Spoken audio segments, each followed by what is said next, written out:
Coming to you live from my apartment, it's Rob Has a Podcast. And now here's the guy whose butt is so bony, I may fall right off this chair, if only for my manageable testicle size. The only thing keeping me in place right now. I am Rob Cesternino. Hello, everybody, and welcome back to Rob Has a Podcast. Very excited to talk about a Sunday night edition as we begin to discuss the Omi reign, as Omarosa has now taken on the title of head of household and has 2 nominations in place, and we're 24 hours away from a live eviction and yet another Big Brother twist. And we've got a great panel with us here today. It's the classic old school Thursday night panel from Big Brother 17, I believe. First, a man who not only is the winner of Big Brother 14, was recently featured on an episode of Big Brother and said James Maslow will rise from the ashes like a phoenix and is called his shot. Here's the great Ian Terry. Thanks for having me. I wanted to, take the risk on live TV and say James, and hopefully it works out. Yes. Okay. And a man who is in danger of losing his first round pick, much like I did recently, the great Brent Wolgamott. And I couldn't be more happy about it. This house needs to be shaken up a little bit, and I'm happy to lose either Ross or Brandy if it does happen this way. Yes. Okay. Need an exorcism. Yep. Definitely need some work in this house. I'm glad O is in charge. Yeah. And here we are, 1 week from tonight. Big Brother Celebrity is going to be over. It's going to be all said and done. Yeah. How are they getting that many bodies out of there? Are we having a triple eviction night coming up? Oh, no. Shades of Kevin Martin, maybe, but no, I don't know. Actually, I mean, I think that the plan in my mind is pretty clear. Get down to 7 tomorrow night, perhaps a double on Friday night in the 2-hour episode, get down to 6 and 5, and then maybe lose somebody Saturday night. And then we get down to the final 3 in our Sunday night finale. So live Big Brother coming to you, not just tonight, tomorrow, Wednesday, Friday, Saturday, and Sunday. Only Tuesday and Thursday, the only nights in the next week with no Big Brother. So a lot to do here on Rob Has a Podcast. Ian, so happy to have you back with us. Well, thanks for having me. I don't even remember the last time that we talked. I think very early in Big Brother 19, right? Yeah, we had at some point during Big Brother 19. So always a treat to have you back with us, and a fun head of household to discuss. As Brent, I would have never thought Omarosa was going to be winning the wall competition. I mean, just when you think you've seen it all, I was just absolutely stunned by this turn of events. I mean, I looked at this competition. I knew that it was an endurance competition. They'd been advertising it on CBS. And when I saw that it was the classic wall, albeit a little bit modified with them sitting down, I still thought, looking at who is up there competing, there's no way that she could win this. And then it just happens. That's just like Taryn said on the feed show earlier today, or maybe it was yesterday. This is just classic Big Brother. The one person who, everybody says, as long as they don't win HOH, we're good. And then, of course, they do. Brent, did you feel like that Omarosa had an advantage? That was it potentially that Trump had Omarosa working on the wall prototype, and that was why she was so experienced with the logistics of the wall? It's definitely a possibility, but I don't know if that was her area of expertise or not. I think she was doing outreach into the African American community. We know how well that went. I think I say outreach into the seat. That's how she was able to hang on there. Ian, that you've done this competition before. Did you think that Omarosa had a leg up on everybody, or did you feel like that the sitting down part of it really was a game changer?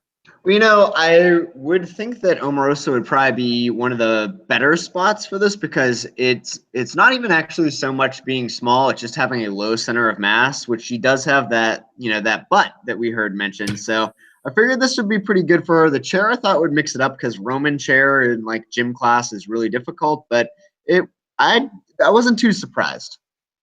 Brent, the nickname that they call her, is it Oni or Omi? Omi. Omi. Omi. Okay. Yeah. Does she like that? Does she tell people call her Omi? I've never heard her say, "Don't call me that." I think it ranks up there with Omarosa and Omarosa. Like she answers to either one, sort of like I answer to Wolgamott or Wolgamott or Wolgamouth or whatever the hell people say. But I know what the real one is, but I'm not. I just can't be bothered to care, Rob. Brent, Okay. would you respond to Wogie?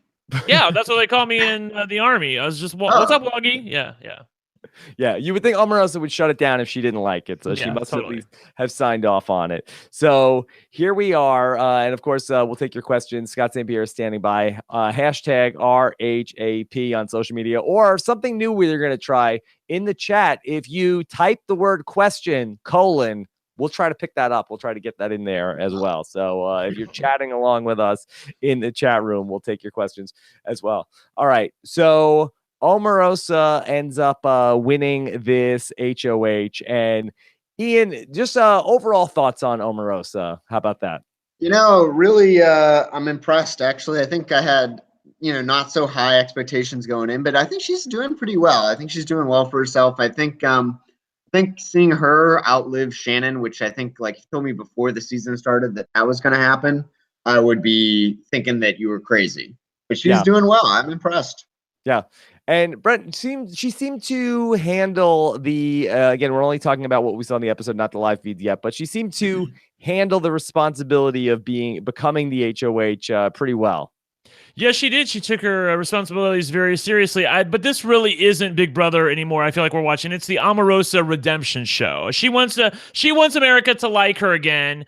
And you know what? I'm falling for it. I like her again. Yeah, I mean, I don't mind coming into this show, I think back to our draft, Rob. Like literally, we were like, it was like she had a deadly disease or something that nobody wanted to pick Omarosa during the draft. We're like, like dumping on Taryn at the end so that he gets stuck, having to take Omarosa. And now, like, I would take Omarosa in a second because I really do think that she has a shot at winning the game. Ian, how much win equity do you feel like Omi has at this point in time? Oh, let's see. There's 7 people in there now. So 8. There's 8 left. Okay. Well, she's going to be final 7. So, right. I mean, I guess she has at least her fair share percent-wise, if not more. So, I mean, like 19%, 18%. Mm-hmm. Yeah. Look, I don't think that anybody ever doubted how capable she is. Incredibly smart person. And, Trump, I feel like would always say about her, she's a fighter. She's a fighter. That's why he liked keeping her around. But I just thought that she was going to be too toxic for this game. And I really felt like that test tube, that being under the microscope in the Big Brother house, I just thought, Ian, I thought that she would boil over and crack in that house and end up having, either whether it was orchestrated, a dramatic exit. I just thought that she would not be able to stand the pressure cooker. Well, I don't really disagree with you there, but what I will say is this. I think that if you saw her in like a 90-day season, I think I might agree with you. But given that this is abbreviated Big Brother and this is, short season, I think it's a manageable amount of time. And you got to remember, when she was on The Apprentice, that, although it's a job competition, you're trying to win over Donald Trump, there is that social aspect, especially that first season, where if you were not brought into the boardroom by whoever the project manager was, you could not be eliminated. So there was also that sort of alliance aspect, and she was very good at that. Yeah. And Brent, really, since she's come back from the asthma attack, she has not had any sort of, major blow up or incident in the house. Yeah, I remember that. I mean, you texted me privately and said, what are the odds that we're going to see Omarosa come back? And I'm like, I don't think it's very high. I think there's a good possibility she might just hang it up and say, girl, bye. But no, she stuck it out and she took her medicine. That was the thing. The Alliance turned their back on her during week 1. She's put on the block with her best friend week 2, and she didn't self-evict. She didn't try any of that. She took it, and now she's playing a whole new game. Ian, what would be your strategy to come back and play with Omarosa in the winter season? Oh man, I guess we got to get that. I mean, I'm open to working with anyone. Let me put it that way. I mean, I will. I don't care. I mean, I will work with anyone. If you're okay with working with me, I'll work with anyone. Yeah. So yeah, of course. Ian, we've been kicking around this idea on the podcast about this format for an all-star season. Do you think that that would be a smart way for Big Brother to go? I actually do. I think that if you ever wanted to do, if you really wanted to do an all winners thing, the abbreviated one is the way to go, because there's just no way a lot of us would ever sign on for that 90-day thing that they do now. But I do think that if you wanted to load up, and do something with that, a short season would be pretty reasonable. A month is a lot more reasonable than 3 months. Okay. Let's talk about such a big plot point from tonight, Brandi and the sympathy vote that she ended up giving for Shannon. She didn't think it was going to be that big of a deal. Her alliance felt like it was a huge deal. Both or all three of Ari and Ross and Marissa all had a major objection to what she did. Ian, how big of a sin is it to cast that sympathy vote without clearing it with your alliance? Well, I mean, I don't know that it's a huge sin, but I do know that it's probably going to be a problem if you don't clear it and then you immediately say it was you rather than trying to pin it on somebody else. Brent, I was surprised that the celebrities got so upset about this. I felt like that in a season like this, I felt like they were going to be like, oh, I totally get it. I totally get it. You want to try to be nice to somebody that you're playing there with. Well, you also go ahead. Sorry. No, I think also you have to remember a lot of this reaction is going on, as they're seeing Omarosa look strong up on the wall and afterwards. So it's probably not a big deal if Omarosa doesn't win. But now that Omarosa is up there and they're looking for someone to throw under the bus for any reason at all, it's huge. Yeah, again, everything is magnified in the Big Brother house, Rob, and what Ian says is true. This was their worst nightmare was happening before their eyes, and they're looking to lash out and why is this happening? And let me take my anger out on somebody. And Brandi was the person who unfortunately got the raw end of the deal. Having said that, it wasn't very smart of her to do this. I understand why she did it, and I can't say that if I was in a Big Brother house at some point, I might do something stupid like this too, but. I can't believe that she was so surprised that it wasn't a big deal to her alliance, because the only thing you have, like Steven always says on Know-It-Alls, the only thing you have is your vote to show people where you stand. And when you do something against what the alliance had previously decided, it shows that you're untrustworthy, at least to them. Brent, had you seen anything on the feeds leading up to this that indicated Brandi might be doing something like this for Shannon? Previous to James winning the veto, there was talk about, okay, we're going to get James out. We're going to flip the script. We're not going to evict Shannon anymore. We're going to keep Shannon and bamboozle James. But then, of course, he blew that all to smithereens by winning the veto. And I know Brandi never had any for James. We know this. And so I think she was a little bit bummed about not getting to evict him from the house. And I think that's where it emanated from and Shannon was a gutsy player, whether you thought she was playing too hard or not. I think Brandi could at least identify with the fact that Shannon was playing hard all the way up until the end. And she just wanted to give her a little bit of a vote and cause a commotion. I did love the moment in the episode where then everybody gets mad at Brandi. She storms out, and then Marissa and Ross and Ari sort of say, okay, we need her back on board. So they go talk to her. And she's like, you know what? I'm out of the alliance. I'm not working with you guys anymore. I'm like, no, we need you. And like, well, I thought about it. I don't want to work with you guys anymore. Yeah, like she's not begging to please don't kick me out of the alliance. They're like, no, we want you to be in the alliance. She's like, nah, I'm good. I'm out. See you later, girl. Bye. Yeah, we need you to come back. I want to talk about that deal that James made with Omi up on that wall, Ian. And so from James's perspective, and it's funny because we saw him try to strike a deal with Shannon on night number 1, and Omarosa was like, oh, no deal. You don't get struggling. Yeah. And so she shut it down that time around, but this time she wants to talk turkey with James and make this deal with him. Ian, do you think there's anything wrong about the way that James played this in front of the group? I think that if you were to take the impending veto twist off the table, I think he played it just fine. I thought this is actually a pretty good play because, he's really living week to week. So, anything that can get you another round. Yeah, the one thing that I was going to say was I remember listening to Ian when he was on Big Brother predicting James, if he gets past this week, he'll go all the way to the end. And I agreed with him at that time, but it hasn't happened that way. James's ride has been very, very bumpy. And it's so odd, Rob, because I mean, he is a little bit of a weasel in the way he presents himself, but innately, I feel like he's pretty trustworthy, and he just wants, as Puya said on the feedback show, a few people just to love him. He just wants people to love him and pet him and give him a little bit of trust. He just wants he wants to bro down, I think is what he wants to do. And not many people have been able to recognize that in the house. So I was all on board for the deal. I thought it was a little bit unique that he didn't really, at least from the way I saw it, he didn't really propose anything. He wanted to, but he waited for her to say something, and then he started talking about it because what happened the last time he started talking about a deal with her. But the thing that was really important to me was the fact that there were people who were watching, like Brandy and some other people who were, I'm hearing some noise, by the way. I don't know where that's coming from, but and there were some people who were actively rooting against him making a deal with Omarosa. And she was there to hear that. I mean, Brandy was one of the people saying, James, hold on, don't make a deal. Which, I mean, if I'm Omarosa, I'm hearing that going, well, obviously you don't want me as HOH. Yeah. So I thought that was really a bad play on her part. Yeah.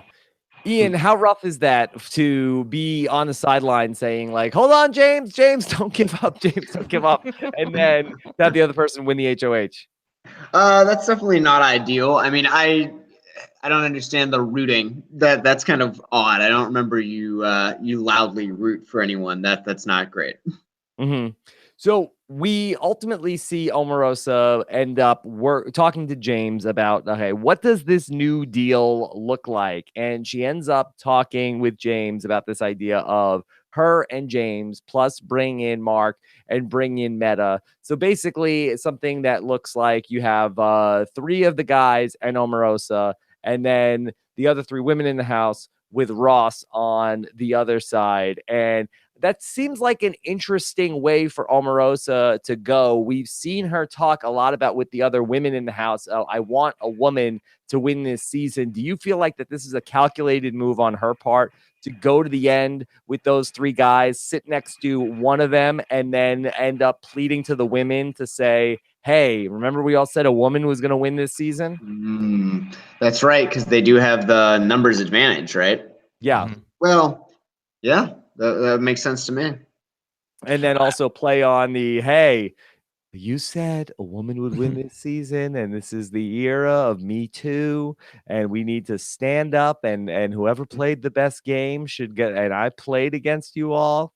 Right. I don't necessarily think that this alliance that she's made, which I do think is a masterstroke on her part to bring these sort of disparate people together in Mark and Meta and James, I don't think that's going to hold. I think that she's willing to, shuffle off anytime that it's convenient for her. But for the moment, it's going to hold. The question is, do those people in the alliance, do they want it to hold? Because that's what I feel like you have to ask yourself. If you're Omarosa, can I trust James? Can I trust Mark to keep their word? Because the reason that she made this deal in the first place, as it was shown on the show, was that James was reluctant to vote out Ross over Brandy if placed on the block. And she was trying to make a deal with him. Like, look, what do I need to give you in order to basically have you turn your back on Ross? And for some reason, James trusts Ross. And I think a lot of it has to do with the gender imbalance. The fact that James is aware of the fact that there have been some women alliance shenanigans going on. And he might be the person who gets the short end of the stick if ending up with a woman in the final 2. So he doesn't want to let another guy go. So this is a big step for him to let go of Ross. And that's why Omarosa had to make a bigger deal, because James, feeling safe because he had made this previous deal with Omarosa on the wall, felt like he was safe, and he felt like he needed more in order to basically get into bed long term with Omarosa. Ian, I'd love to hear your thoughts on Mark, who we end up seeing have a conversation with Omarosa about how he's never gone against her. He's never been trying to get her out of the house. He gets included in on the deal. Do you see him as a as somebody who could be somebody in the end of the game that might potentially get some votes? I actually was just thinking about this. I think with Mark, I think he's been doing just fine so far, right? I think that he's been playing like that low-key game and doing well with it. However, I feel that now that, although it's a short game, the numbers are kind of getting down there to the nitty-gritty. I feel like he's just expendable to everybody. And I think that he's not doing enough to put himself into a position where people need him, as opposed to he's just kind of there. I think he's just going to be like some random casualty, possibly twisted out, something like that. Does he have your favorite player, Jack Owens, upside? He does have some Jack Owens upside, yes. Okay, that's pretty good, Brent. Jack Owens upside? Yeah, pretty good. Obviously, I worry about somebody like Mark in times like a double eviction. You're always going to go with the person who is the least offensive to everybody. If you're under pressure and you don't want to make the big move, you're just going to say, okay, you sit up there, and I think that would be his most worrisome time. Having said that, I do think that and this is a total compliment to him, although it's not going to sound like it, I think he has made himself look and act pathetic enough where they wouldn't really want to waste an HOH on him, even though he doesn't really have any strong allies, maybe outside of James. I do feel like that there's nobody who's really going to come for him at this point. Now, the fourth person in this alliance is Meta World Peace. And Ian, if I had a chip to put on the table of who I think is going to win this game at this point, whatever the odds are, I'll put it down on Meta World Peace. I feel like his edit is OTTP. And every time we see him, it's only about, you're saying, how much fun is Meta World Peace? The only problem I have is I don't see him winning a jury vote. I think he could. You can? You think he can win? Oh yeah, I think they're totally willing to embrace the absurdity of Celebrity Big Brother and crown freaking Meta World Peace as the winner of Celebrity Big Brother 1. I mean, I think like after they get after they get butthurt and they get evicted, they're gonna go home. They're gonna see what's been going on. That's a good point. They're gonna see he's been pretty fun. Now, if they were sequestered, maybe not. I still think they would though. But I do think, especially now that they're going to go home and vote. And come back after they've seen some of the episodes and seen some of the social media feedback, I think that they're totally willing to get on board. And he's basically an inoffensive choice that would be very fun for everybody. And you can sort of just all celebrate it. Like, yeah, Meta World Peace. Yeah, he won. Like, how crazy is that? Having said that, though, I just want to make clear to everybody out there, because I've gotten this question from a few people. Is Meta World Peace a good Big Brother player, Brent? No, he's not. He's terrible. Didn't even know the rules. He's terrible. Right. He said you cannot beg to go home. Hold on, Brent. Hold on. Beg. When the LFC does their winner rankings in one of these very short Big Brother off seasons, will he be inside the top 15 Big Brother winners of all time? Yeah. Wow. I don't know. I mean, like, for me, probably like 15, 16, right? Yeah, probably 15 or 16. Like, see, but I think he's definitely even, like, I have Josh, like, I'm thinking around like 14, 13 or so. Like, I mean, he would be below him because Josh wasn't begging to go home, and there's, some of my peers don't think a lot of Josh's games. That's true. Early on, the first week, when everybody's a little bit of a nervous Nelly. Look, this is like the first week. Yeah, I suppose. Yeah, you're right. That's a good point. Yeah. But I really could see a major miscalculation from Omi in the final two, Ian, where if she gets down to it with Meta World Peace, I think that he would be a solid number for her all the way down the stretch. And I think if this final four did hold somehow, I feel like that Mark and James would pair off. She would have Meta World Peace, and I could see them making some sort of an end run together. And I think she'll feel like, if I sit next to Meta World Peace, I've got this game in the bag. And then the jury comes in and overwhelmingly goes Meta World Peace. I mean, now that you guys are saying this, I think you might have sold me, because I think this is a little different than normal Big Brother. So I think that he's Mr. Fun Guy, let him have it. I could see that. Yeah. Yeah. Be very interesting to see how it all ends up playing out. Brent, were you surprised that Omarosa went with Brandy as the nominee against Ross here? Because I felt like that once her alliance was trying to throw her under the bus, I almost felt like that it wasn't the best move to put Brandy on the block next to Ross. No, I felt like this was the proper move, and here's why. Because Omarosa has good relations with Ari. Ari didn't nominate Omarosa last week when she could have. I felt like Omarosa wants to show that her word is good and that in return the favor there. So, and plus she just personally has social relationships, social bonds better with Ari. So you look at the three remaining people. I've heard this so many times on regular seasons of Big Brother where you have a couple different pairs, and the house, as they're discussing what the HOH is about to do, says to themselves, well, they're not going to put, one from this pair and one from this pair up, because then they'd have four people mad at them. Why would they do that? But I think it was the absolute right move, and the move that I think should be made more often, because these people are all coming after you anyway. They don't like you. Obviously, if they're thinking about you putting them up on the block, that means you're not in their immediate alliance future. And two, it gets friction happening against each other. So, now that Ross and Brandy are nominated, Marissa, who's with Ross, is worried more about Ross, and obviously Ari's worried more about Brandy. That foursome is going to quickly become two twosomes. And if you're somebody like Omarosa, that's what you want to see happening in the house right now. So I love it. Ian, do you think that was the right call? I didn't mind it. I thought her nominations were pretty solid. I think that she upheld the deal that she made, and I feel like, if Ross is your target, I felt like that was the way to go. Ian, can you talk a little bit about the job that you thought Ross has been doing this season? Right when I was out there filming on stage, I was loving it, and then he won HOH, and that seemed unnecessary to me. So I think that it's just been all downhill from there. Yeah.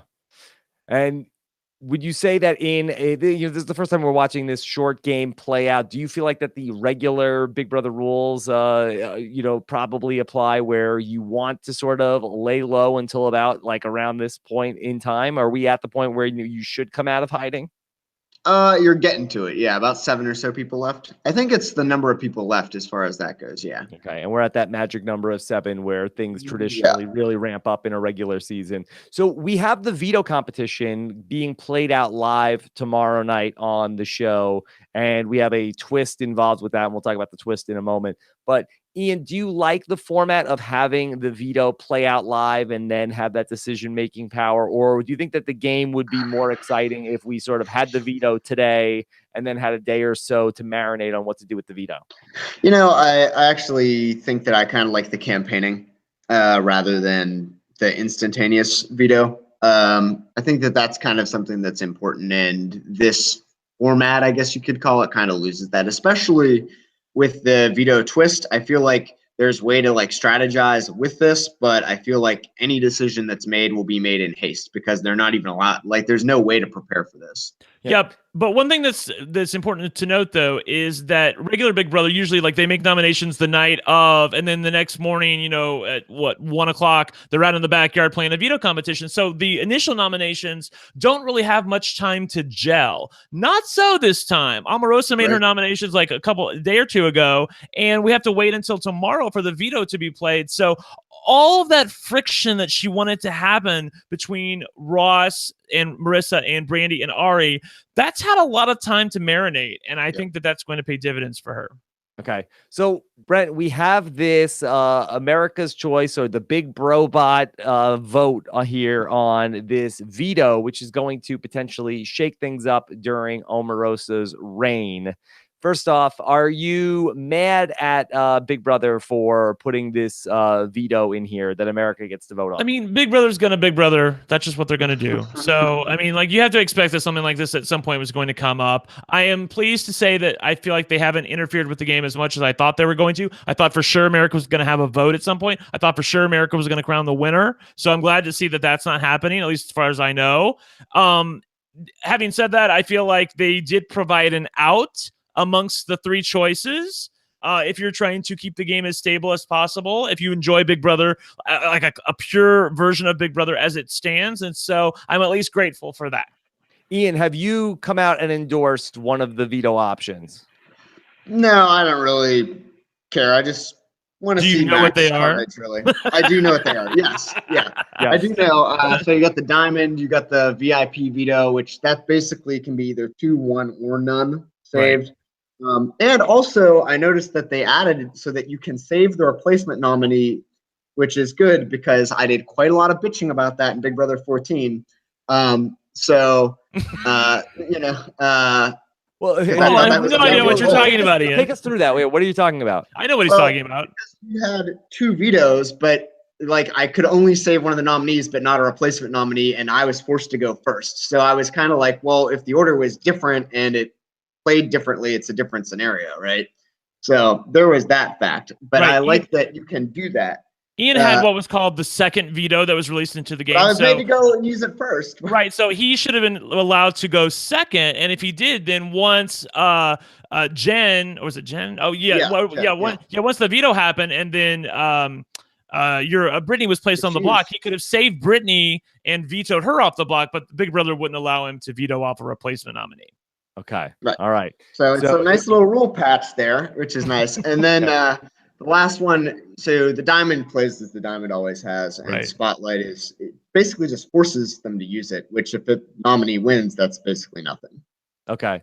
All right. So, yeah, I mean, yeah, that's a weird thing to get people to vote on I definitely want whoever wins the veto to have to use it, regardless of who the person is that wins the veto. I just like the action. Yeah. Just like seeing the power of veto get used. I suppose. Having said that, though, Rob, whoever's running James Maslow's account really needs to take a seat because they don't know what they're doing. Like Omarosa? I told people, oh, no, Maslow. Okay. All right, hold on. Brent is going to speak to the Maslow army. Okay, this is a special address of listen to Mama. Okay, if you want your boy to stay in the house, all right, if you don't want him to be evicted on Monday night, vote for the Spotlight veto, because the only way that he gets on the block is if the power is not in Omarosa's hands. And if you want to keep the power in Omarosa's hands, the best way to do that is by choosing the Spotlight veto. It doesn't matter if the veto's used. So what? Ross might be vetoed off the block. We don't care about that. We just want to make sure that that foursome is broken up somehow. If Ross is taken off the block, Marissa will go up. And I think there are a lot of people that would be happy to get rid of Marissa because she's just like, yeah, just vote for the Spotlight and listen to me. Okay. What is the Maslow army recommending people to do? Are they not picking a side? I believe they're talking about the VIP veto, but that could cause problems. Well, isn't James Maslow a very, very, very important person? Last I heard, I suppose. But again, if I mean, I was going to make a joke, but whatever. He does YouTube stuff, and his views are whatever. So if the veto is the VIP veto, and let's say Ross is vetoed off the block and you name Marissa as replacement nominee, now they can also veto Marissa off the block. And now who are you going to put up? Are you going to break your deal with Ari if you're Omarosa and put Ari on the block? That's what she would need to do, but I'm afraid she might not do that. She might put up Mark on the block. And now what happens? Mark goes home. So again, Spotlight is the correct choice, and I really don't think anything more needs to be said. Ian, were you a fan of Big Time Rush? I actually had never heard of it until recently. My students, though, like they're I will say this, like they were all like, well, I heard James is going to be on there. Well, if he gets voted off, that's when I'm going to stop watching. They're on a first name basis with James Maslow. Apparently his last name on the show is different. That's what I've taken away from it. So apparently their characters' names are different on the TV show. It was a show on Nickelodeon, I think. Mm-hmm. So they just are like, oh, James. Oh, yeah, James from Big Time Rush. So, yeah. Brent, I want to talk about the nomination ceremony where Omi got up in front of the group and she gave her speech and put Ross and Brandy up on the block. She talked about how Ross put her up on the block. And then she said about how she talked about how Brandy also went against the house, and that's why she had to go up on the block. But we had a couple of moments at the end of that where Ross got in there, and that's how you let somebody finish, which a little catty. Oh, very catty. Very catty. Yeah. Come on. Yeah, let's be real. Yeah. Yeah. But then there was a wink, Brent, and I want to know if you could explain the wink to me. Was that a wink to Marissa after the nomination speech? I think, well, yes, it was. That's how the house is interpreting it. I cannot explain the wink myself. I don't know what it meant what it was meant to be, if it was just random or if she was trying to say something to her. I can only assume that Marissa's bad campaigning on behalf of trying to save Ross, because again, Omarosa's going to people, I want Ross out of the house. What do I need to do to make that happen? You know, Marissa just like, well, we can get rid of Mark. Like Mark's like, you know, you wouldn't get any blood on your hands if you evict Mark. Of course, you know, Omarosa's antennas are going up like, oh, like you really want to save him, obviously. So I think she may have been winking at her like, you know, hey, you guys didn't fool me. I really knew what was happening. Just to be clear, though, that nomination ceremony that we saw on the show was not the full extent of what happened. Omarosa had accused Ross of making deals with every flipping person in the house, having Final Four deals with multiple people. And so he got really, really, really offended by that. And I'm sure we're going to see repercussions of that at the beginning of the next episode. But isn't he making Final Four deals with everybody in the house? Yes, he was getting mad about something that was totally true. Like, he was like, okay, you know, like, Omarosa, why did you do that? And she's like, well, you know, honey, it was just for good TV. That's all it was for. And he's like, well, you know, these people should, everybody raise your hands if I have not broken my word to you. And of course, like, I'm thinking everybody should raise their hand because he's had deals with everybody. He's thrown everybody under the bus. I mean, he's thrown Brandy under the bus. Again, they did not expect Brandy to be the nominee. They thought it was going to be Mark. They thought, last they heard, it's going to be Ross and Mark up on the block. Everyone was going to say to Omarosa's face, we'll vote Ross out. But once the nominations were in place, they were going to vote Mark out of the house and keep Ross. Obviously, Omarosa was onto them, and that's why they're a little bit annoyed about the fact. That's why Ross was catty at the end of the nomination ceremony, because he thought he was going to dodge a bullet. He wasn't really too worried at all, because if Mark goes on the block with him, he's got the votes to stay. Now he's thinking, maybe I don't have the votes to stay. Ian, one of the things that is in the chat right now is the idea of that the wink was Omarosa's way of trying to sow division among the people that were on Ross's side of the house. Do you buy that? I don't. That's not how I took it. If so, then very smart of her. But I don't think there was that much thought in there. Yeah, I was like, that sounds like fan fiction to me. I don't know that. I mean, not that Omarosa isn't smart enough to do that, and not that she isn't calculating, and not that she hasn't been a great HOH thus far. But I don't think that something that subtle is something that she would do. But maybe we'll hear tell about it in the diary room. Oh, I think they tell about it in her book, because Omi's got a story to tell. It's coming soon. Ian, have you pre-ordered Omarosa's book? No, I have not. I have quite a long list of books that I need to read. So yeah, be towards the bottom. I love it though. She's a hustler, Rob. She's a hustler. This is her time, and she's going to turn her life around and get people to like her again. And you know, she's talking about working for Hillary. Yes. Well, let's talk. We're going to get to your questions in a second, but let's talk for 60 seconds about that. Brent. So Omi worked for Hillary. And she was waiting for Hillary. Yes. Yeah. Was it waiting for Hillary or ready for Hillary? Well, I think it was actually waiting for Hillary. We were waiting for Hillary. And it was a little bit of a scam. I thought she was going to call her Crooked Hillary. And what happened? They laid off people. Is any of this true? Like, do we have any? Yes, this? Elements of it are true. The people who were part of waiting for Hillary, some of them did get rolled over into the Hillary campaign, but also she did not use all of them. And so many of the diehard Hillary people who were, you know, begging for her to run, they were just shuffled off and said, thank you very much. You know, make sure you vote for Hillary and girl bye. So I think that's, I don't know exactly how much, you know, impact Omarosa had in terms of the waiting for Hillary club or mailing list or whatever. But I do know that there are elements to truth about what she was saying. And I did note on a previous podcast with Taryn that up until I think 2016, Omarosa was a registered Democrat. So she's not totally being untruthful. Ian, should Omarosa have put Hillary up on the block this week? That Hillary, you gave me your word. You said you had a place for me. You would keep me safe, but you didn't. You went back. It was a bit of a scam. And now... The only thing that I was thinking watching that segment was where she's like, oh yeah, it was a bit of a scam. I was like, ooh, that just seems like you're opening yourself up to, you know, possible legal issues there. Oh yeah. By the way, Rob, I love your Omarosa impression. It's one of my favorite these I have a days. sore throat today. It's extra. It's extra on me. Okay. Some of your questions. All right, here we go. Let's start with the Melissa bot. And the Melissa bot, I feel like that often is mistaken for Melissa. And I think that the Melissa bot could do a better job of saying, hey, I'm not Melissa. I think there's just putting that out there. Melissa bot says, who is Ian's QT American 3.14 this season? Oh, okay. Yeah, I'm with you. Okay, sorry. It took me a second. What is that? Yeah, no, that makes sense. Yeah. I mean, I guess Ari, I mean, that's just by process of elimination, right? Mm-hmm. Okay. Yeah. She's Ari. gorgeous. She's so beautiful inside and outside. I mean, wow. Really, Yeah.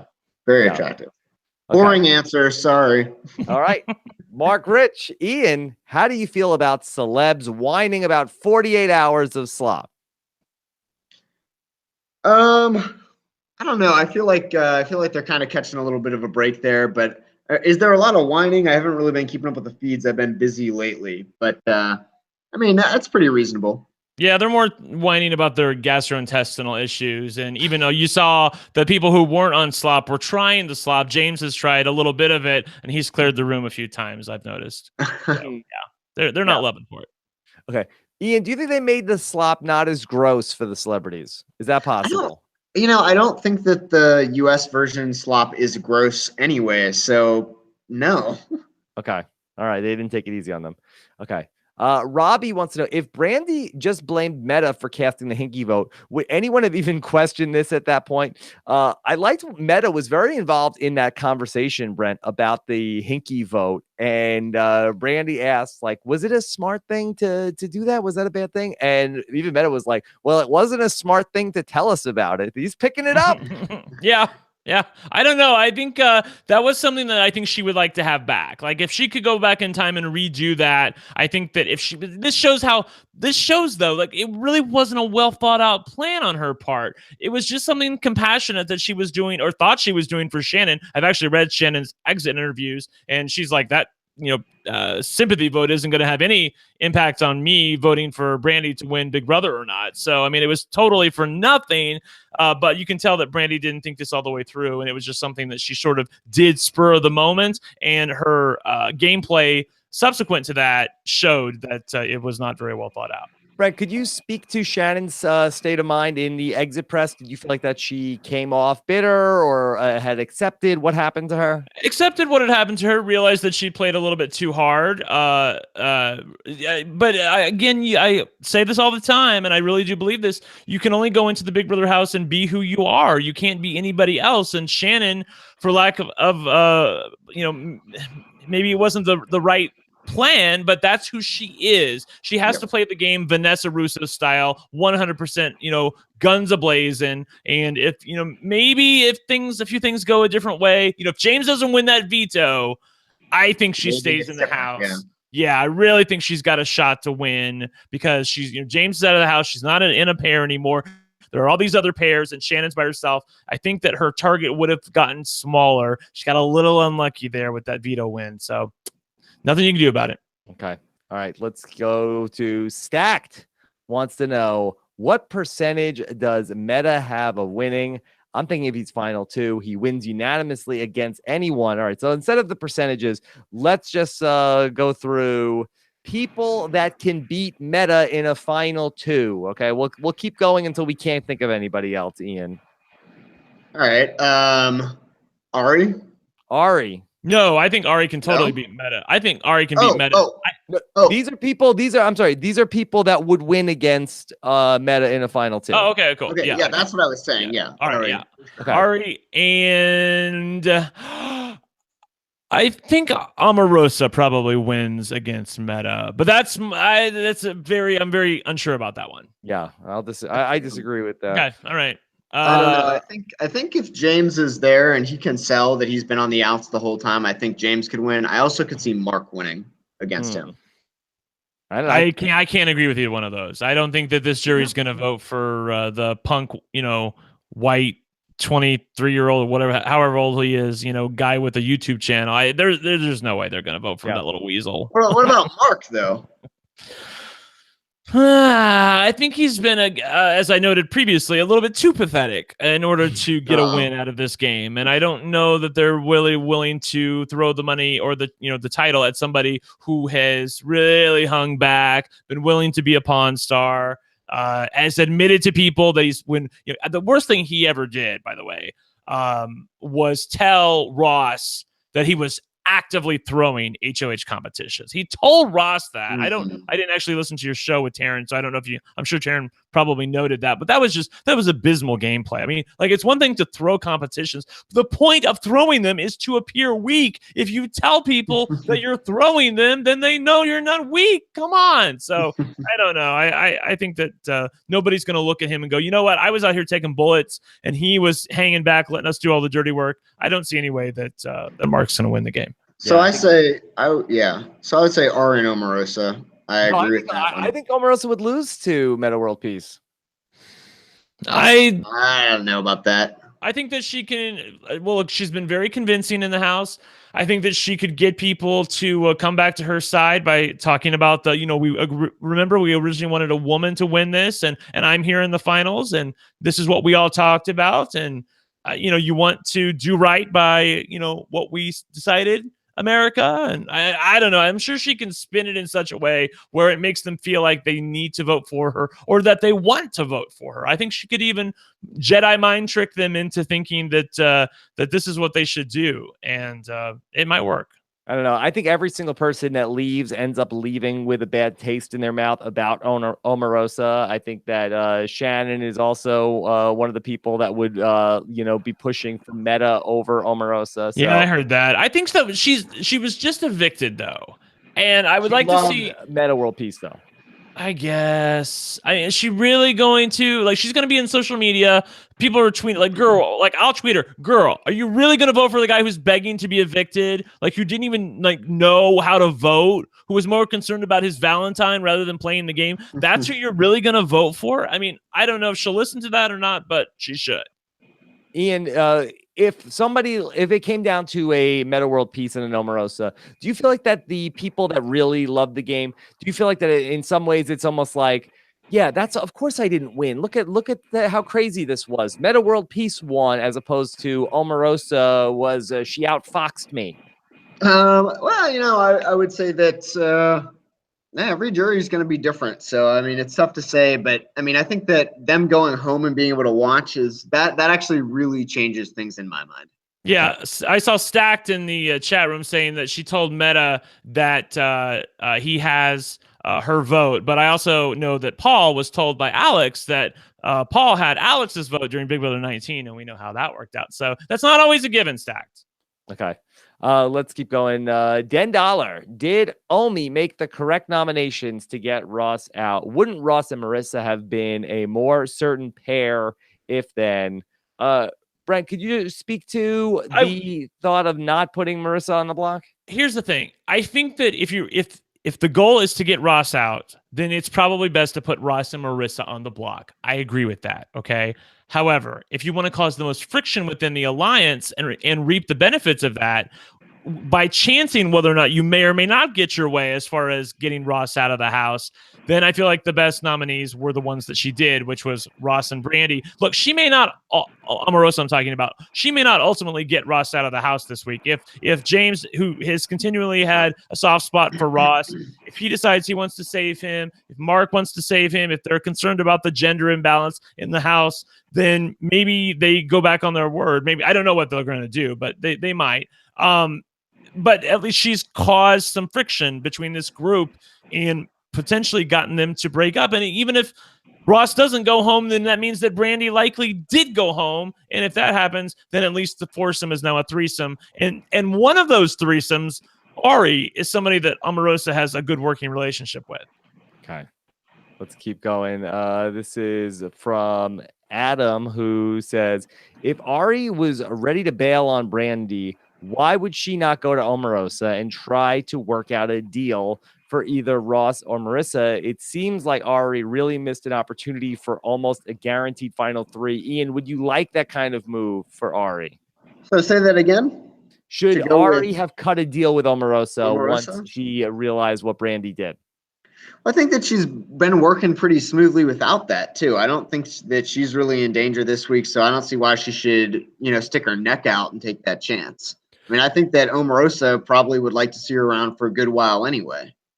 Okay. Yeah, I see where the question's coming from. Basically, the question's wanting to know, like, yeah, sure, she was safe and she knew that, but shouldn't she have taken that opportunity to, to be a little bit more greedy and try to lock in a Final 4 or Final 3 with Omarosa? I don't think that Ari needed to do that at this point, and I don't know that Omarosa would have bought it even if she had. So I feel like that the way that Ari played it was just fine. Ari's really been illuminating as a player, as far as I'm concerned. She's just right. She's not too strong, not too weak. She's just right in the middle about how much to campaign for people, how much to talk to people, how much to promise people. I really like her gameplay. Okay. I agree. I actually think that she's doing probably the best so far. So far, so great. Okay. Dominic wants to know which house guests are playing the best social game this season. Do you think that the social game matters in a short season or making big moves? Ian, do you want to put a finer point on this and try to pick out who has the best social game this season? I think Ross is doing very well with that, right? Like I think that he's kind of he's. I think so. I mean, he could actually stay. He could win a vote this week, especially against Brandy. If these noms stay the same, that's not really outside the realm of possibility. I think that Ross, he's kind of getting caught a little bit, but he is gelling well with everybody, and that's what I think that he's done a really great job of. Mm-hmm. Yeah, I agree with Ian that Ross hasn't been playing perfect. He's gotten busted a few times. His game is a little messy, but it's still a strong game. It's a strong, messy game, and I would rather a strong, messy game than a weak, neat game. And it's very fun to watch, and he's all over the place, but it does seem like he has good enough bonds with some of the people in the house to maybe survive a vote this week. Okay. All right. This is from Teeny Ween, one of our top commenters. Was Brandy Glanville concerned with jury management when she voted to keep Shannon, or was her vote not motivated by game strategy at all? I mean, I feel like it was both things. I don't think she cared about jury management. I think it was more she felt bad. Yeah, I agree with Ian. I think that she wasn't really thinking very much. She just maybe felt a little bad after listening to the speeches there when they were pleading, and decided, you know what, I'm just going to throw her vote. I'm sure it won't be a big deal with my alliance. They'll understand. But she definitely wasn't thinking about jury management, I don't think. Okay, let's do one more question, and then we'll go to the live feeds. This is from Christian. Are Omarosa's nominees great, or should she have backdoored Ross? Brent, what would you think about if Ross is the target using the backdoor, or was the veto twist too volatile this week to attempt something like that?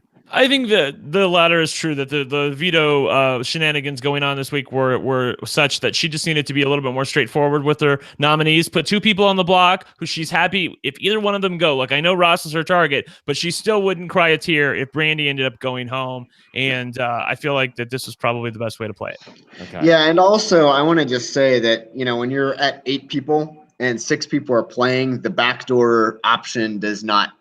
You gain very little from that at this point. Okay. So here we are. We're ready to get into the live feeds. If you are leaving us now, we will be back in 23 hours time to talk about who goes home Monday night. We'll be maybe discussing what's happening on the feeds with a new HOH is going to be crowned on the final week, the last 7 days of Celebrity Big Brother. But now, let's talk live feeds. The Office of Civil Defense has issued the following message. This is a spoiler. Warning. A spoiler. Warning means that an actual spoiler against this country has been detected and that protective action should be taken. Okay.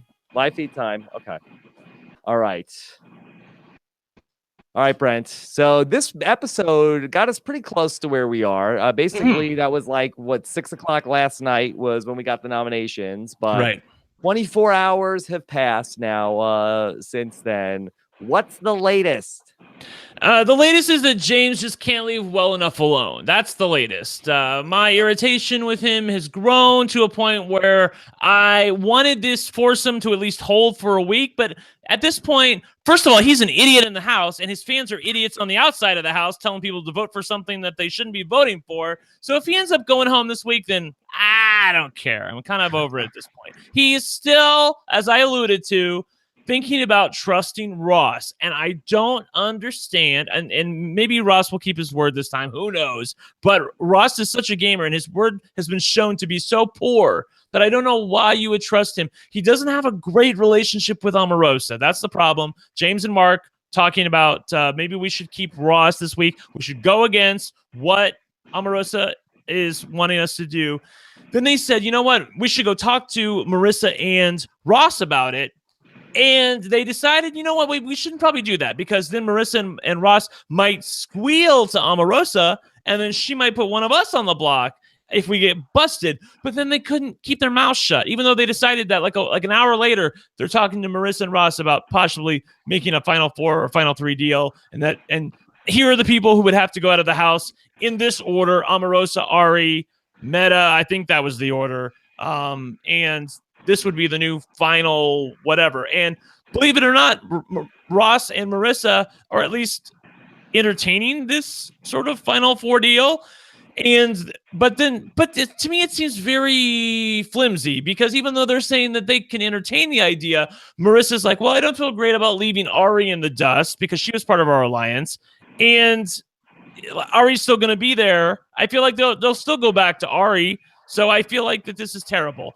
The thing that is most concerning to Mark and James is the gender imbalance in the house. And by that, I mean the fact that the women have decided early on that they wanted a woman to win the game. And James and Mark do not want to sit next to a woman in the final two. They think that the only way they can win is to sit next to a man. And that man is Mark. I'm sorry, that man is Ross. So they want to keep him in the house to potentially sit next to him in the final two. But the problem is twofold. Number one, I think it's a terrible move. Number two, even if they're sitting next to Ross, I don't think they win the game. So they haven't gained anything by keeping him in the house.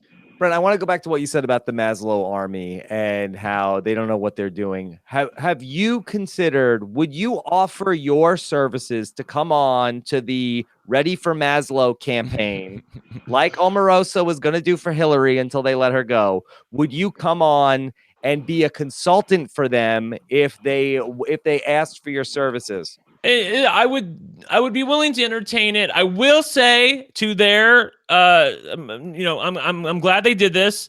Their Instagram has been updated to reflect the fact that they should be voting for the spotlight. But Rob, it was such a shit show because originally they were saying that they wanted everybody to vote for the VIP. And then they had the bright idea to say, you know what? We changed our mind. You need to split the votes between VIP and spotlight so that which is of course a terrible idea on its own. And that might cause Diamond Power Veto to win. So, in fairness, that there is some talk that there was a troll army that was putting out misinformation for the Maslow campaign. Okay. They shut that down. All it's right. not happening anymore. And as Brent's agent, I would like to say that Brent's not going to do it for free. He wants a black and white Maslow softball tee. Thank you. That's what he will require. I'm not buying another one. Okay. That's it. All right. All right. Yeah. Oh gosh. It's very frustrating if you're a fan, but I still feel like the house is very uneasy at this point. I mean, Ian, these guys have been playing and they're not slowing down. Well, I mean, it's tough to not slow down when you're. I think the accelerated pace is really why we're seeing that. You know, there is no Sunday, or Monday through Thursday, Right. That 3-day like lag period. Yep. You just don't have that. Yeah. Ian, how do you think we're going to get the reveal of whatever veto America has chosen? Will it come out before we play the veto? Do you think that someone will win the veto and then they will learn what power they have, like on the spot? That's actually, I think, really interesting because it changes how one should play, right? The actual veto competition itself. I would hope they would say before the veto. Right. However, I believe they said that. Didn't they say that? I feel like they said they'd give them more details before the veto, but Okay. I have a feeling that it might be these are the three it could be, and then they'll only find out after. I have a feeling they're going to learn after the actual winner is determined. Okay. All right. And then if Brent, the veto for whatever reason is not used, and then it's Ross and Brandy up on the block, how is the vote looking at this point? I haven't looked at the feeds in the past hour, so something may have changed. But last I saw, it was looking like that they were going to go through with this supposed Final Four deal with Mark and James and Marissa and Ross, and hold up that deal at least for a week. And they were going to vote to evict Brandy. And I'm just sort of waiting to see, like, does Omarosa find out about this tonight? Has she found out about it already? If so, how does she feel about it? And because she's still she's still the HOH. Yeah, she still has plenty of power. Like, what are you doing? Like, there's no veto yet. Yeah. Right. That's the thing. We were talking about this earlier. The fact that there's so much time for these nominations to really set, so people are panicking a little bit. They're starting to make plans, even though those said plans may not be relevant given where the nominations are after the veto ceremony. Mm-hmm. Brent, how about this? What if Marissa wins the veto like she did last Monday? Would she take Ross off the block? She said she would when she was talking to Ross about it. And I can't remember if she told Omarosa or not. I think she told Omarosa she might leave him the same, but I know she would definitely use the veto and take Ross off the block. So he's got one person in his corner, and I think he's totally capable of winning the veto himself. So, he's got a fair shot at staying. Even if he's on the block, I still think he might stay. Okay. So a lot of intriguing scenarios going into Monday night. Anything else from the feeds you want to touch on, or should we take these last couple of questions? We can take the last few questions. I'm scanning the chat to make sure that yes, and Stacked in the chat room says that that they are going to find out before the competition what veto they're playing for. Okay. Yeah, that's what I thought. Good. That's good. Better game, I think. Yeah. Okay. All right. Omarosa says, is Omarosa the most calm person? Ian, would you say that Omarosa is the most calm person there is? In the house, or that there is? I mean, I think that's a different answer. I mean, I think that she has a lot more composure than like 2004 for sure. Like, there's not like outbursts or anything like that. It's been very on the level, very mellow. Yeah, apparently Meta tried to leave again last night, but at this point I think it's all a sham. I think he's just doing it to try to get people to believe that he's not taking the game seriously. Mm-hmm. And I really don't think he's really trying to leave the house. I think he's trying to make people think that he's trying to leave the house, and thus they don't take him seriously, and he waltzes to the end and wins the money. Yeah. And as far as Omarosa being calm, Brent, depending on which news reports you believe, she was not so calm in mid-December when allegedly she had to be escorted out of the White House by security. She says that it didn't happen, though. That's fake news, though, Rob. Yeah, and that's the thing is I feel like she's really, by like her behavior on the show, has actually like backed that up, that it was fake news. Rob, that never happened. You know, and I know. I would go willingly. I know. Yeah, I kind of do buy her version of the events. Not that not that the current administration has, shown a great friendship with the truth, but I do feel like that on balance, she probably has at least some credibility here to be able to claim that, she's not going to be escorted out by security after she throws a fit. I mean, there have been times in the house where she could have thrown a fit and she totally didn't. And I mean, it's not in her nature to do that. Fake news. I don't know what we're saying is fake news. The original report or Brent saying that there's no way she would do it. I don't know. One of them is fake news. One of them is fake news. This is a question from Lee. Does Brent purposely change the theater poster in his background for these podcasts? Yeah, Brent, are you messing with people? I just like to keep it, lively and fun. And I have like about 30 of them, so I like to show them off because, I don't have friends, Rob. You guys are my friends. Oh, Brent, that's so nice to hear you say that. Wow. No, I do have friends. I'm just, I like to show off my stuff. Yeah, that sounded funny. I like to show off my Broadway posters that I've collected over the years. Yeah. Mark McGrath said that he would like to show off his stuff when he was up on that wall, Ian. I know. Oh, I'm gonna pass on that one. Hard pass, Rob. Hard All right, pass. Gerard, can you elaborate on picking James as the winner of Celebrity Big Brother? Now that you have more time to explain, do you think he's still the most likely to win? Ian, I know I don't think, let's not put words in Ian's mouth. I don't believe Ian said that he would win, but you felt like he had a great shot to go to the end if he stayed that night. Do you feel like James is the most likely winner?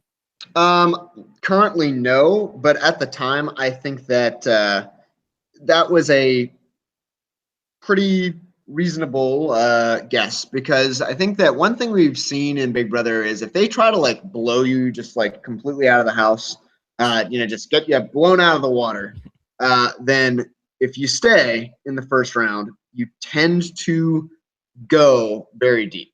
So just not even based on like a social fitting in thing, not even based on like strategic ability or anything like that, just based on positional aspect, purely what position he was in, that to me would signal that he was probably long for the game. Yeah, I agree. You see it a lot. I agree with you, Ian, because I've seen this so many times where people who were the target during the first week, and then people, like, it's almost like they mentally start to process the fact that they're about ready to evict this person, and when it doesn't happen, it's like, oh, well, I've already done that, even though they really didn't. Like, they never, ever evicted the person during week one that they thought they were going to evict, but mentally, they sort of just, it's just, there's no desire to fulfill that initial instinct anymore. Well, I also think that part of it is because usually with that person, being safe or winning the votes or whatever means they use to get out of it, right? Then something major had to have happened that would cause like a major shift in the direction that the game has gone. And it usually means shifting attention away from that particular person. Yeah, so I would agree. That's why I would say that that's a really reasonable choice. And I always say that. Yeah, I agree. I always say that the people who, like, if you're saved from the block and there's a big house flip or something, it's always the betrayers, the people who flipped, who are going to be the target of animosity. The person who was sitting on the block who didn't vote, no one's going to be looking at them anymore because they didn't betray anybody. Exactly. And a lot of times, as we've discussed, like with the Big Brother 2 situation, it's more of a, this person who had power in the beginning, a revolt against them more so than what the person who was saved on the block is doing or not doing. And then that person who had the power early is becoming the target. And so there's a little bit of a jujitsu type reversal going on. A couple more questions. This is from Richie, who says, why are people overlooking BB18's Paulie's 14-letter spelling comp word sustainability? I mean, like, this is 16 letters. Well, I mean, Shannon's was 16 letters, and not only that, it was literally, it wouldn't, like, another letter wouldn't fit up there. She even had to, like, overlap them a little bit in order to get it all. So I thought that was great. Having said that, I don't remember him spelling that out. Does he even know that word? I don't. Before I went on Big Brother, my brother Cody told me learn all the long words to spell them in the first veto competition. Chat room, did he really spell correctly sustainability? That seems like fake news to me. I remember him winning that, yeah. I don't remember that was the word, but I think I would have been that one, yeah. Yeah, I would have been astounded by that. That was the week that Victor went the first time. All right. Johnny Severa, has anybody in the BB celeb house come close to figuring out what the power of veto twist is? I mean, they explained it on the show, what the actual, the ups and downs of it. Brent, do you feel like that they have a good accounting of what the powers are, or they're just sort of like their heads are spinning? Well, there's a couple of fans of the show in the house, obviously Marissa Ross. The Diamond Power of Veto has been discussed, and I think that also like the double veto from Big Brother Canada, where you have to take two people off the block. That one's been discussed. I don't know that they've discussed the VIP, because that's a new contraption that's been invented by Big Brother, and that's just not on their radar at this point. Okay. Well, wasn't there something similar to that in Over the Top, like a boomerang or something like that? Yes, but I don't. Marissa's the only one that I know of that watched BBOTT, and I haven't heard Boomerang mentioned. Although it's possible I might have missed it.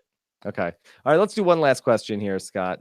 This was from Jay. With only 5 episodes left, who do you think, or what do you think the timeline will look like with the 8 players left? If I've had enough of the whole episodes being spent on an HOH competition and nominations, or a 2-hour episode only focused on a veto comp and eviction. Ian, I laid out a scenario at the start of the episode. I thought maybe we would get the 1 double eviction on Friday. Does that sound plausible to you? I think so. I mean, I definitely think that they want to have a double eviction night in there because those are always really exciting and usually a highlight anyway. So it would make sense. I think we could have 1 or 2. Yeah, I think it's even possible that we get somebody evicted on Wednesday. I mean, I don't know, but it's you're gonna have to get down to 3 or 2 people. Interesting. Yeah, that's smart. Yeah, they could either do a double eviction on Friday. They could even do an eviction on Wednesday and an eviction on Friday. So I don't think you're going to have to endure a 2-hour episode with only, one like taped veto competition and an eviction. I think there's going to be a lot of activity this Friday for sure. Okay, a lot of movement coming. And then also, Ian, it's going to be interesting to see how they handle this home stretch, because usually finale night is like a few days worth of activity going on. That final 3 is going to be really wacky. I could see them even getting rid of the 3-part HOH competition for that final HOH. Yeah, I was thinking the same thing because I just don't see how they can construct in time. Yeah, because I don't know how you do an endurance competition and then this big thing in the backyard. I mean, Well, there are episodes on Friday night, Saturday night. So I'm not sure if all those episodes are going to be live or not, but this thing is coming to an end 1 week from tonight. So we got a lot to do.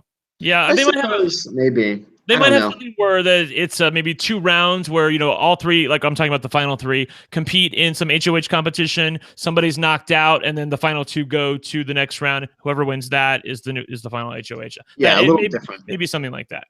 Ian, could you see a final 3 with an 8-person jury? No, because even if they gave a tiebreaker option to America, you could. Well, let's see. No, well. I don't know. I guess that would be weird things happen, right? Yeah, weird things happen with 8. I was going to say that I believe Julie did say that it's get down to the final 2. Like I haven't heard any rumblings about final 3 whatsoever. I know. Well, it's definitely a possibility, but I thought for sure Julie said, you have to make it down to the final 2, and you're going to win $250,000. So okay, Brent, any word on when they might go off the live feed? Go ahead, Ian. What'd you say? There hasn't been regular, Big Brother US. I mean, Over the Top was a little different, obviously, but there's never been any sort of deviation from Final 2, unlike Survivor. Right. Sorry, Rob. What were you saying, Rob? Any word on when they might shut off the live feeds, Brent?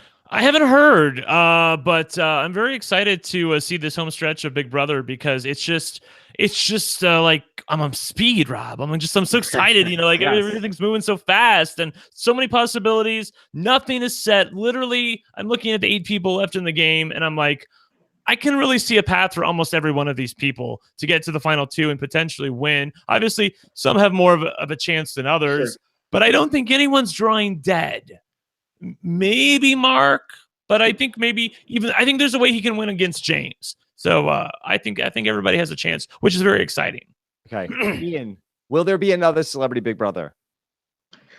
Tough to say. I think it's possible. I know that part of the reasoning, I think part of the motivation behind this was to be against the Olympics.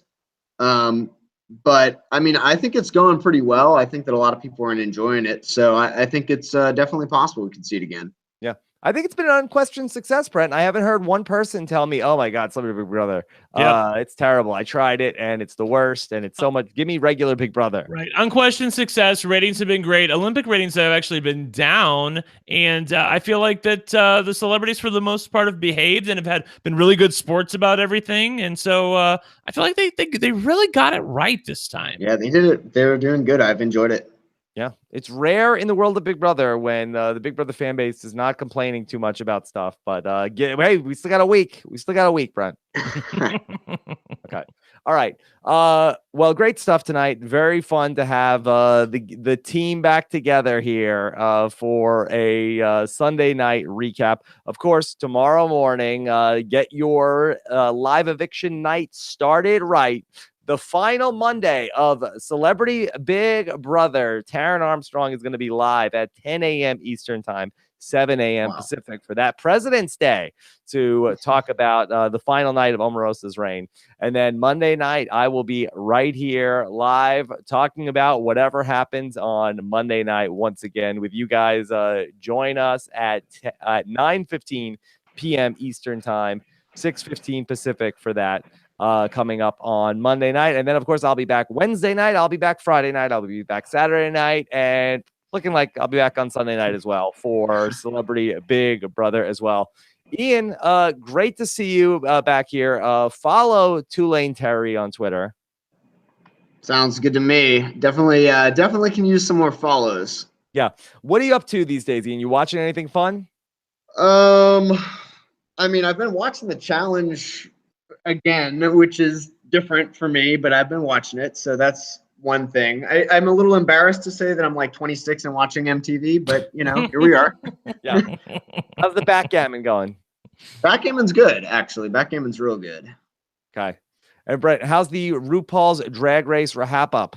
It's going great. We released a recap from this Thursday's episode earlier today with Mike Bloom and Liana Boris. You can find me at One Lucky Gay, one spelled out, across all platforms. And we also did something really cool earlier today with it's a bunch of people. It's a cast of thousands, Rob, for the Newly Host game. It's basically a spin-off of the Newlywed Game. They picked pairs of people who host shows together. And me and Liana Boris from RuPaul's Drag Race took part with other hosts from RHAP and played the Newlywed Game. And you'll see how it turned out. I can't wait to hear it. I was invited to come on with Stephen Fishback, and I said, there's no way I'm going to be able to fit this in Stephen Fishback's schedule. Yeah. I won't be able to book him. I would have protested because I don't want to play against the boss. So come on, Okay. Let's be fair. All right. Can't wait to hear it. Be on the lookout for that. All on robisawebsite.com. Take care, everybody. Thanks so much, Scott St. Pierre behind the scenes. Have a great night. Bye.